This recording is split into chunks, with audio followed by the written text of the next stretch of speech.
सुनो FM network और radio Pakistan के मीडियम वेव नेटवर्क पर आप सुन रहे हैं programme the forum with Javed Khan Jadoon.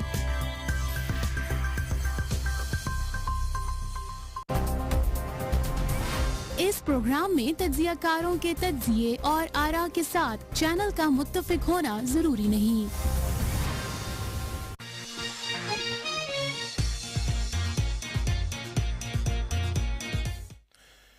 Assalamu alaikum, Javed Khan Jadoon with English edition of the forum. Today's topic is the Israeli Middle Eastern peace plan which was presented by President Trump. President Trump's 20-point peace plan specifies an immediate ceasefire and exchange of all hostages held by Hamas for Palestinian prisoners held by Israel, a phased Israeli withdrawal from Gaza, disarmament of Hamas, and the introduction of a transitional government led by an international body called Board of Peace.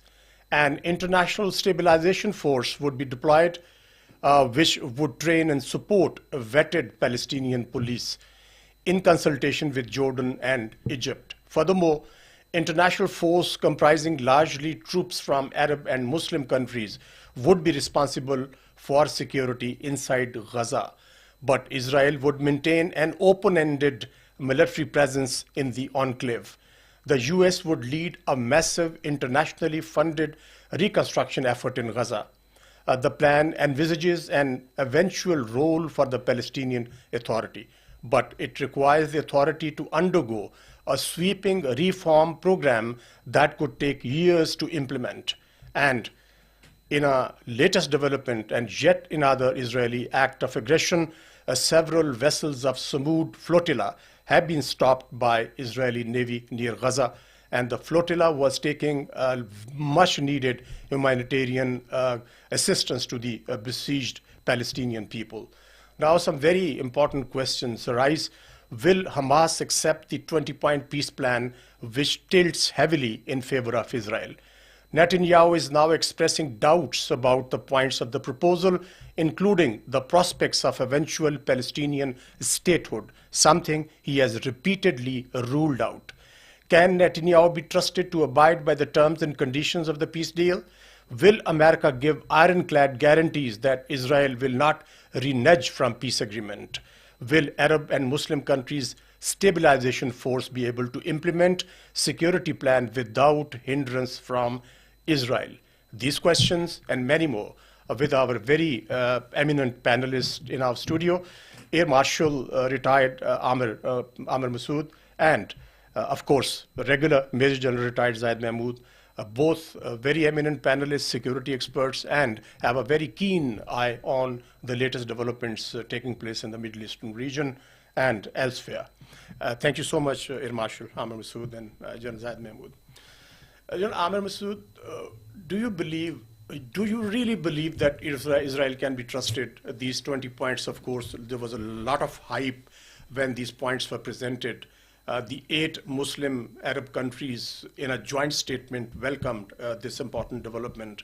But now, when we look at several points, it seems that the 20-point plan is heavily tilted in favor of Israel, and not much voices are being raised within Israel because Israeli Prime Minister told them that, look, this is what we wanted and this is what we achieved. Your take on it? Bismillah ar-Rahman ar-Rahim. Thank you very much. Well, I was initially also skeptic, but after having clarity about these points, I feel that it is largely a sort of surrender for the Gaza people and surrender for the Hamas, an unconditional sort of surrender, I would say. While they say that they will be releasing the Hamas prisoners who are there and they will start to gradually withdraw from Gaza, which I personally think is not going to happen. If that was so, then there should have been a very clear mention of the two very important aspects. The first was that Palestinian statehood would be recognized, it will be established, and the two-nation concept, two-state concept which was supposed to be there should be legitimately acknowledged and all the parties should agree to that, including Israel and America as well. That hasn't been specified very clearly. Secondly, the transitional forces which are going to be there are still not very clear that who all are going to be controlling all that, the security itself and the governance itself. The Gita organization, which is supposed to be made, will definitely be completely governed and looked after by the United States of America, and Trump himself will be heading this board. So what we have seen in the history, I mean, history is the reflection of what all events which are going to be there.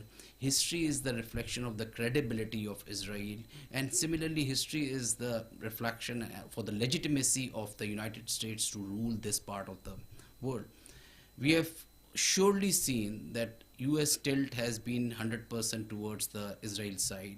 For last 6-7 vetoes which they have done in favor of Israel in the United Nations are a reflection of the fact that they are completely in favor of that, and that has been subsequently substantiated and reiterated both by the Trump and his Marco Rubio also in their visit to Israel. So there should be no confusion about that. I mean, we should be very much clear that whatever setup is being mentioned in this 20 point is in favor of Israel. Okay.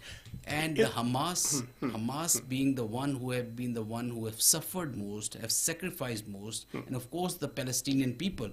I mean, the 80,000 or so dead bodies were not only of Hamas. 40% of them were for the children. Women and children. Those civilians who have lost their families, their children, are not only Hamas. Actually, they are some innocent people, but definitely they have turned subsequently towards the other side because they have lost everything they have, the most precious possessions they have lost, and they will never forget that aspect. If they are not part of the decision making, if they are not part of the consultation, if they are not having an influence in the government which is going to be there subsequently, whether transitional or permanent, then I personally think that the peace in Gaza... And there's a very vague blueprint of the two-state solution as well. General Zayed Mahmood, when President Trump says that I'm giving Hamas 3 to 4 days to accept the peace plan or face the consequences, isn't it a coercive diplomacy that Hamas is being coerced into an agreement which, as I pointed out, heavily tilts in favor of Israel? And secondly, the people of Gaza suffered, as pointed out by Air Marshal Amir Masood, enormously. 80,000, he mentioned, people killed, including women and children. Isn't it going to be a surrender on part of Hamas? Bismillah ar-Rahman ar-Rahim. Javed Sahab, thank you very much for the invite, and it is always an honor and pleasure being in the company of Air Marshal Amir. Javed Sahab, let me begin by saying that I'm not considering this 20 point as a peace plan. Primarily, I take it as a framework for the peace plan, maybe, because the details of the peace plan are the modalities, or maybe the issues are related to the operationalization of this plan, which is a really challenging one. As far as Hamas is concerned, they have already pointed out they are not agreeing on 2 points. But they haven't given the official response yet. Not the official response, but the information is that, and the news which are coming is that they're not prepared to unarm themselves, demilitarization part of it, and secondly, they're not... But Trump says you will be decimated if you don't accept it. Yes, I can understand. Before talks and before peace plans, both the warring factions, they take certain positions. So they try to create an environment of having a little advantage at the table. So this is no, but why Trump should be issuing threats while being an arbiter, a person who is going to broker the ceasefire, or rather the peace between the two warring factions, if you call them, Hamas and Israel? Then why issue threats? Because arbiter or the negotiator doesn't do that. Javed Sahab, let us confess that the reality on the ground is this world is of the Trump, for the Trump, by the Trump, to be very honest. He has got his own way of, carrying out this kind of a diplomacy. He's using both stick and carrot, both. We have seen him embarrassing President Zelensky in the Oval Office, clearly telling on his face in the presence of a lot of media that you have no capacity to fight this war. and you're losing this war. This is how he operates. So what I was saying was that they have already spoken about, Hamas is already hinting at that they cannot have Israeli troops in the Palestinian territories, and secondly they're not going to disarm themselves. They are about to take. They are talking about this position. These points are being discussed. No, but do you believe that would be accepted to America? And no, Israel? it won't be accepted, because there are few countries. Probably there is one Arab country. Because disarming Hamas is the top priority as far as Israel is concerned. They could have disarmed Hamas if the framework is directly going towards the end solution. The end state, if the end state for the Palestinian and for the Muslim Arab world will be the establishment of the Palestinian free state, that is not at the priority. This reminds me, if you remember, in 1991, the Madrid conference. Right. What is the difference between the Madrid conference and this point? There's not much different. Only the players have changed. At that time, the Jordan, Lebanon, and probably Syria were the other Arab countries. Now, Iran, Qatar. Now these I'm Qatar, Saudi Arabia, Jordan again. Egypt has come in. So, and again, at that time, that was declared that this could be a starting point for the direct talks between PLO and Israel. And at the same time, at that time as well, Israelis were saying that they will not have direct talks with the PLO. Even today, the Palestinians are missing from the table. They are already in the menus, So there is no change. It is a protracted. That's why there is a trust deficit in Muslim world, in Islamic world. People have no doubt that this is not going to end. They need to specify the end state. That is the creation of the Palestinian states for the Muslims. Of course, there should be an end state for the Israelis as well. And then they should, this framework, this peace accord should take us all towards that. Okay. But it's kind of a non-starter to me. It's really Marshal Amr, as far as the Palestinian Authority is concerned, the role being given as per the 20 points plan, the peace plan, the plan envisages an eventual role for the Palestinian Authority, but it requires the authority to undergo sweeping reform program that could take years to materialize and implement. That means, for all practical purposes, there will be no role as far as Palestinian Authority is concerned. So how do we see that this is going to work in terms of a long-lasting peace in the Middle East? Actually, history is a manifestation of all this, what is now happening in Palestine. And if you draw a parallel with this to Afghanistan and what happened in Afghanistan and subsequently in Iraq also, why have that peace or that prosperity not returned over there? While Trump plans to have some sort of tourism, going in Gaza and those all sorts of hotels and tourist resorts being made and beaches and all that stuff, which is in his dream, and he has given that statement initially also. But I foresee that till the time the stakeholders, the ones who have really suffered and who have sacrificed are the ones who are legitimate in the eyes of the population. Correct. Same has been the case in Afghanistan, that in Russian war, it was both Northern Alliance, Masood was there, and similarly Taliban were there. They all suffered, but they were having that legitimacy in the eyes of the population, and they were given that sort of authority also. However, subsequently, once the American intervened, then the most people who suffered were not people from Northern Alliance, it was those who were Taliban basically, or those who were Pashtuns. So the population saw them, and today we see their government in place. Whether it is right or wrong, there are few differences which I also have as far as their governance is concerned. But the population always sees those people who have suffered. And many in PLO are not the ones who have actually suffered for the sake of population. If there has been death of almost 80,000 people and injured more than 100,000, those are the ones who deliberately decided to stay within the country, and they may not be, part of the Hamas, but they definitely were favoring those who were protecting them and giving them some sort of shelter, those who were picking up the dead bodies, those who were giving, some sort of shelter to their children and to their women, and they were sacrificing also. They were staying in that. But people like Hamid Karzai or some who are there on the behest of the global powers and then they run away are the people who they see in the shape of PLO as well. So the PLO doesn't have that level of legitimacy. There are many people who were compromised and which have already accepted this peace plan also. The peace in Gaza and the peace in Palestine, in the regions which are close to that, and the complete Middle East is only possible if it is an inclusive, Yes. population-centered. Because Mahmoud Abbas is extremely unpopular Exactly. as far as the people are Yeah, concerned. Yes. inclusive population-centered government which has to be there. These people who are whether from Hamas or from Palestine who are there still in Gaza Right. have to be made part of the peace process. Okay. And they should have an influence and authority. to Only make then this. certain amount of legitimacy can be given to it. General Zayed Mahmood, the International Stabilization Force, one of the points talks about that this force would be deployed in Gaza to maintain peace and train the vetted, quote unquote, the vetted Palestinians. The question arises that while the Israeli forces has been already pointed out by Prime Minister Netanyahu that forces will be there, we are not going to withdraw completely from Gaza. They will be there and maintaining their positions along the border as well. So the first question arises the number. How many troops are going to be deployed? It doesn't say that. Which countries are going to contribute? It doesn't say that. What would be their mandate?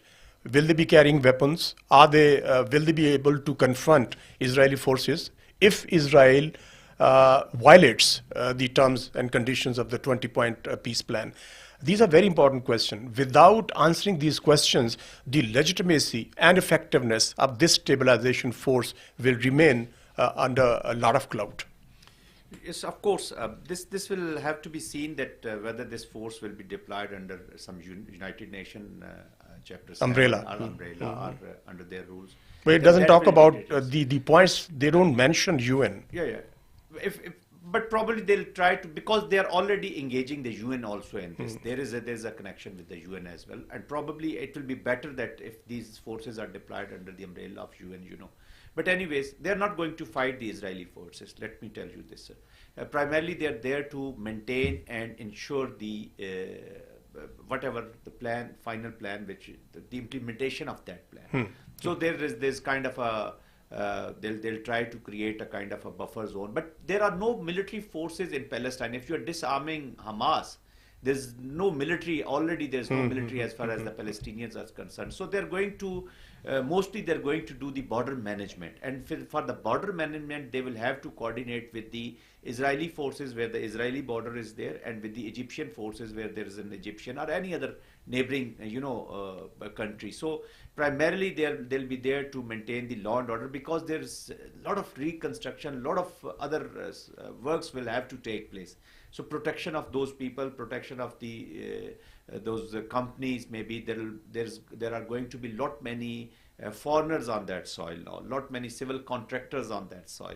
So primarily these will be there to maintain the law and order, to maintain the to create a kind of a buffer. So But what there if are no Israel clashes. violates the terms and conditions of the peace plan? That has to be seen, but I'm not foreseeing that they'll be allowed to fight, and they will not also like to fight directly with Israel, to be very honest. No, I but- think that's why these countries, these Muslim countries who are going to deploy their forces, they have also agreed to and emphasized that President Trump should lead that this government mechanism, oversight by the President Trump himself. So he'll be leading that committee to ensure that Israelis, they don't violate this ceasefire. But then there's a complete vagueness what the International Stabilization Force is going to do in Enclave. One, if Israeli forces are going to stay there, if they keep violating the terms and conditions of the peace plan, if they relaunch offensive against the Gazans, then, as far as the stabilization force is concerned, why it is going to be a viable force over there? I don't think so that they'll be agreeing of keeping the Israeli troops inside the Palestinian. No, but who is not territories. going to agree with So, it? Sorry? Ani, you said not agreeing. Who is not going to agree? I don't think so that they would be agreeing that the Israeli troops can also stay, and these troops international forces, because then we have a situation, to be very honest, as far as Pakistan is concerned. Let me tell you that that will be a catch-22 for Pakistan also, you know, putting your troops. If Pakistan becomes part of it, if there's a big if at the moment. But there are likely chances that we might be sending few, elements there, maybe for the reconstruction work or for the healthcare or something like that. But anyways, that's why I always say that this is the framework we are discussing. It's not the final piece plan. Once we will have the details of the plan, then we'll be able to, comment much better. Marshal Amir Masood, given the point raised by General Zaid Mahmood, of course it is, the points are very clear. There's no ambiguity as far as the points are concerned. These points have been presented by the American president along with the Israeli Prime Minister Netanyahu. And now there are certain reservations on part of some of the Muslim countries. Of course, Pakistan is one of them. The foreign minister raised a few concerns and reservations. But I would like to circle back to the same, the original question. When we talk about, because everything hinges on maintaining peace in the Gaza enclave, and who is going to maintain peace? The peace plan says the International Stabilization Force is going to maintain peace. Now, the maintaining peace is a very vague word. Peace in what context? Because there is a rogue state. There is an aggressor, a hegemon inside, sitting, his forces already deployed inside Gaza. You believe that is going to be a huge challenge for the International Stabilization Force, whatever the formation of the forces? I think International Stabilization Force would be of no value till the time the two prerequisites are not met. And which are, I think, the demand of the population, which is there in Gaza, not the Hamas, but the population which have suffered. First is that they want the nationhood of Palestine should be assumed. And secondly, that the Israeli forces who have occupied Gaza should leave immediately. Absolutely. So if they don't, then as General Zayed has also said, this is a serious situation and almost similar to the one which had been there in Afghanistan of the coalition forces once they were there, with one force which has occupied Afghanistan, and the people were actually doing their counter-insurgency operations against an occupier. So the forces which were fighting against the population of Afghanistan were not only fighting against the terrorists, but the whole population was actually helping those insurgency people who were being used as a human intelligence for them, actually. Because the population support is the one which is going to be the key for this stabilization force. Let me quote what Netanyahu just said on Tuesday. He said that we insist that Israel must remain overall security control after the war, and Israeli military would stay in most of Gaza without offering any timeline. So this is something very, contradictory. There's a serious contradiction in this thing, and also in the words of Mr. Trump as well, Mark Rubio also, and of course Netanyahu will all. If the Israeli forces are there, then the stabilization force, whether it is the UN sponsored or US sponsored, will be of no effect. The population will see occupation forces over there. That stabilization force as an extension of the occupier. The population will see it like that. The perception. Yes, because till the time the Israelis don't leave Gaza in totality, complete withdrawal. Yes, that legitimacy and effectiveness of that stabilization or the security force will be of no value. It is only going to gain value and legitimacy in the eyes of the population, because end of the day, what are you doing? You're providing relief to the population. The 2 million Gazans displaced, those who have suffered, no place to live, those who are under starvation now, no medicines. You are not letting the flotilla come for their medicines. You are actually killing 100 plus. And that could have been one confidence building measure if they allowed the flotilla to enter Gaza. Yes, of course. A very important point, General Zayed. Even before we started discussing, you mentioned that the flotilla, which was of course a peace mission carrying all the humanitarian assistance, what did Israeli do? They stopped it. No confidence building measure, same old intransigence, same old aggressive posturing. How can we trust Israel when even they don't let the peaceful flotilla comprising several countries, which was being guarded by Spanish and the Italian navies as well? Despite the fact they have stopped. They told, the foreign ministry said, we have done that and we are offboarding all the passengers and taking them to a place. I mean, what kind of gunboat diplomacy is that? And then we believe that Israel is going to give space to the Palestinians, to the Gazans, and the stabilization force would be able to maintain peace over there. I mean, given this particular incident, you believe that further deteriorated, rather degraded the peace plan's credibility? As far as trusting Israel is concerned, I think this can be a very good joke of the century. Okay. Nobody is trusting Israel. Even the Israeli people are now not entrusting their leadership, especially within the Israel. There's a lot of pressure on Netanyahu. He has lost it morally, he has lost it politically, he has lost it diplomatically, and he has lost it militarily. None of his objective has been achieved. Now, as far as this flotilla incident is concerned, I think it's a Javed sir, the whole world is facing a big dilemma, and that is now, other than stopping this war, other than carrying out a ceasefire, there is a big requirement of rehumanizing this country. They have no respect for the humanity, and before the talks, probably Netanyahu is creating a coercive situation. He's coercing every effort. They have weaponized everything. So every effort in the social, in the economic, in any domain, in the human, for the humanity, any effort, they are deliberately creating an environment where they want to coerce the whole world to come to their conditions. So everybody is aligned with whatever they want in this region. That has to be done. Let me quote a survey. A very important point you raised, that even domestically there is no support for the war.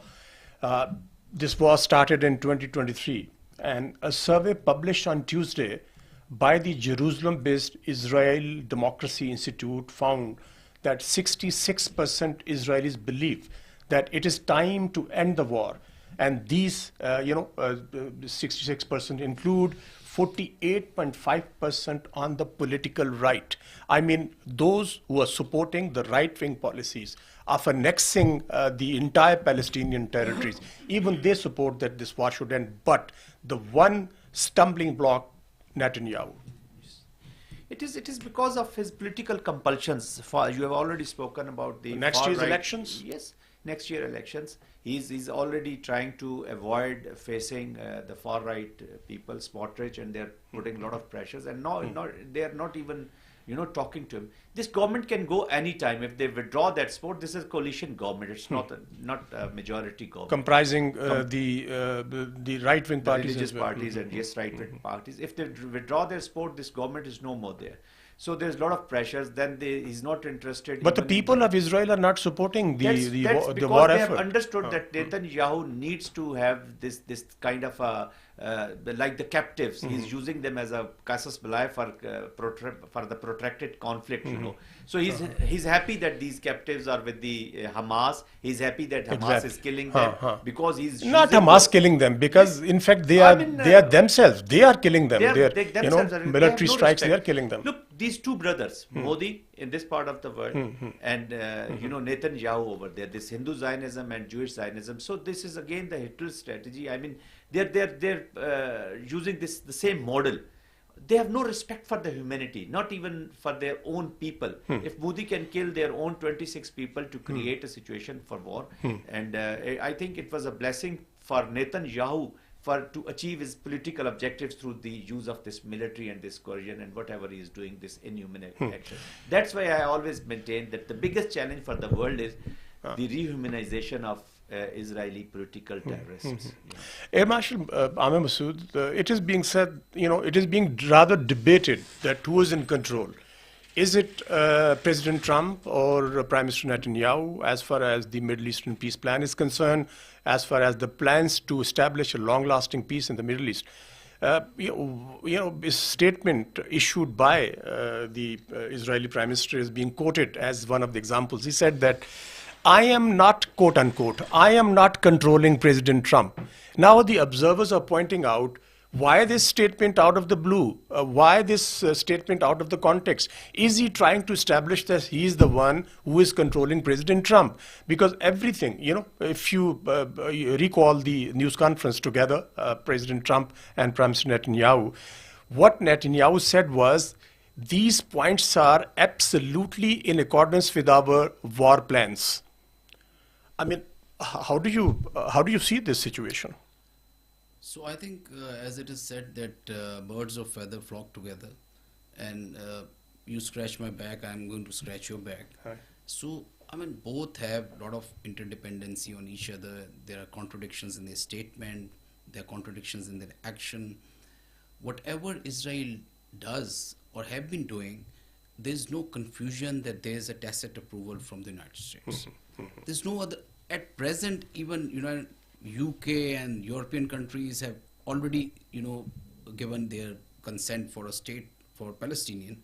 So as a matter of fact, they are very clear, Israel, that whatever support they will, whatever actions they will do, they will get support from United States. Because United States from within, their military industrial complex, their media, their complete economic activity is being controlled by most of the Jews. And they have a lot of influence in their policy making. Very important point, A lot yes. of influence in their whatever actions they take as far as their, creating chaos in the world, and especially in the Middle East. So they want to shape the world, they want to shape the Middle East, and they have been shaping Middle East from last 45, 50 years so as to give a sort of free hand to Israel.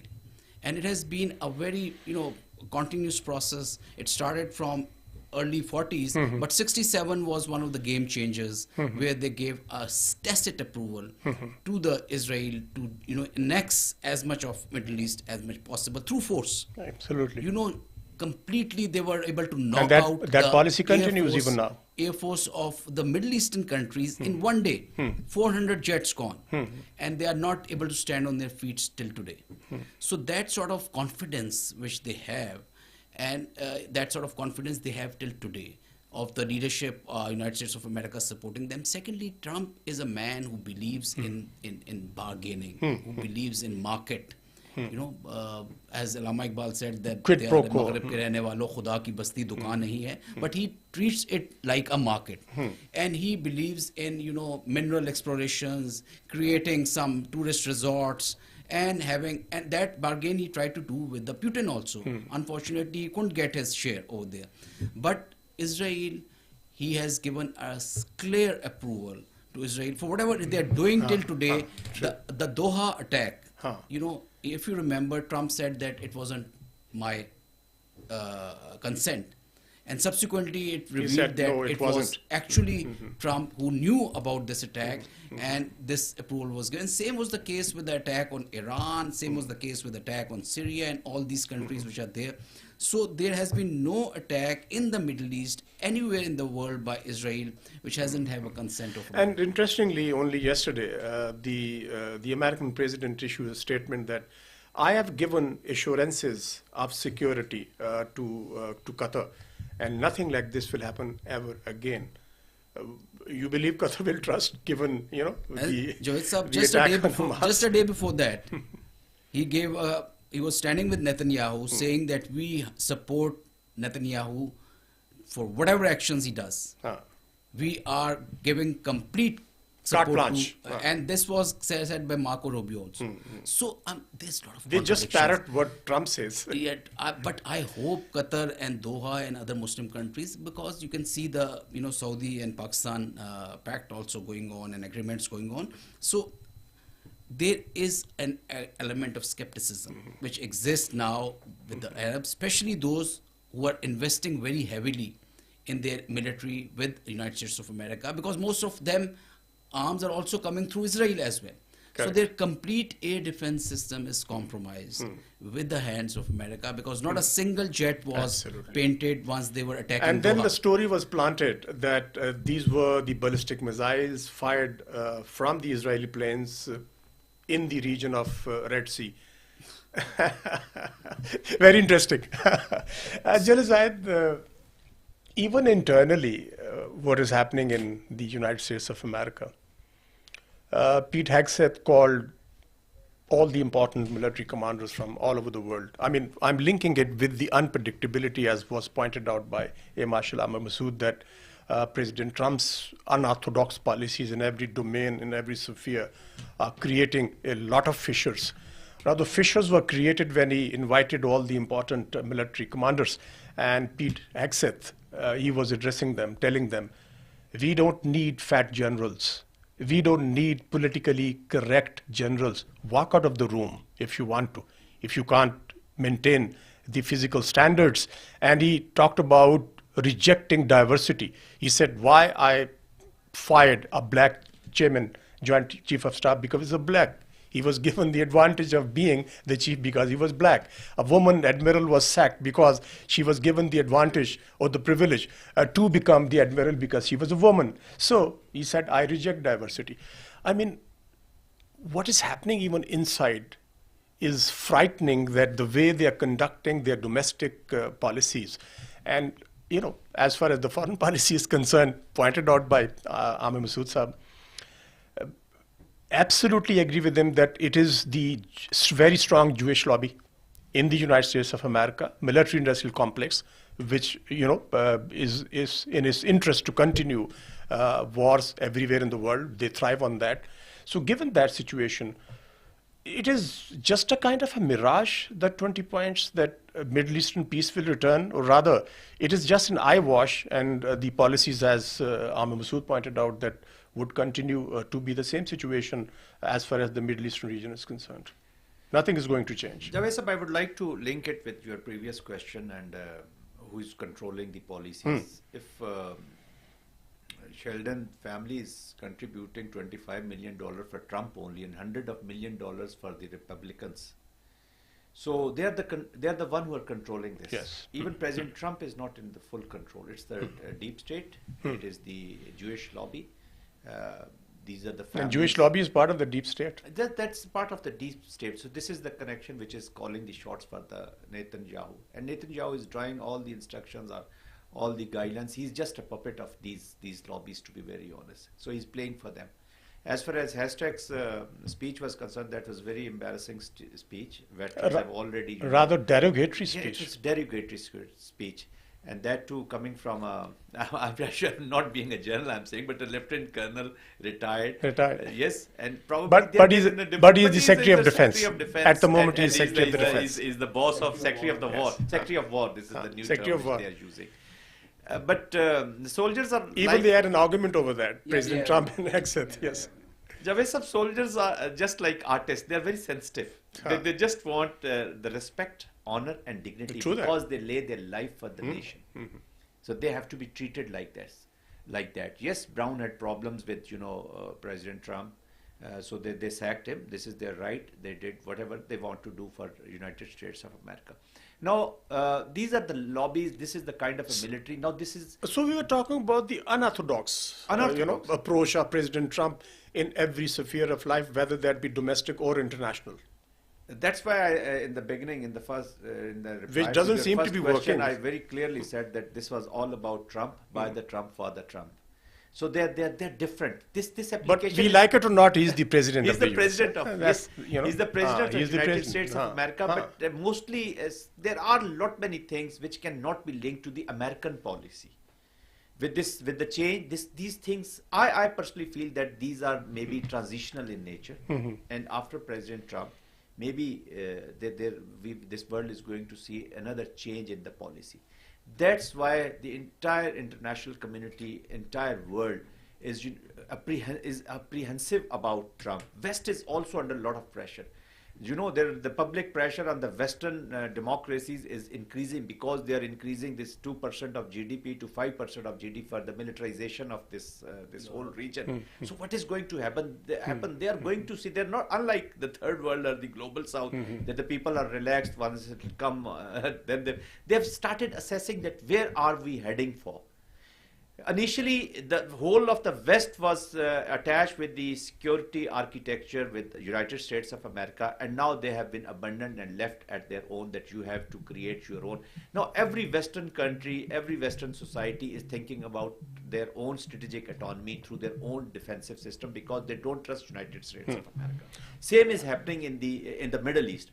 So we were just discussing Qatar. Immediately once President Trump felt that now these Arab countries are looking for other security connections like Pakistan, Saudi Arabia deal, immediately they have declared, yesterday is signed that pact with Qatar, that attack on Qatar will be considered as attack on aggression against. aggression But that against was my question.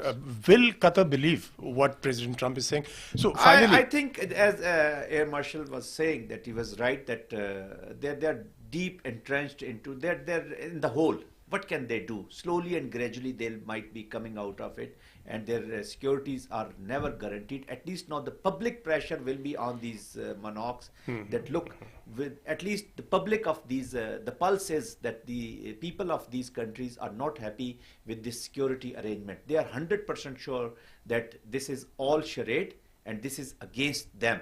So they're worried about their sovereignty and their freedom, and then this will put pressure on. Although there are it's a huge dilemma for them. Change A world. real big dilemma for them. Yes, this is 21st century. Every citizen is well equipped with the information. 2 minutes. They're putting Got pressure. 2 minutes. Air Marshal Amir Masood, will Pakistan participate in the International Stabilization Force?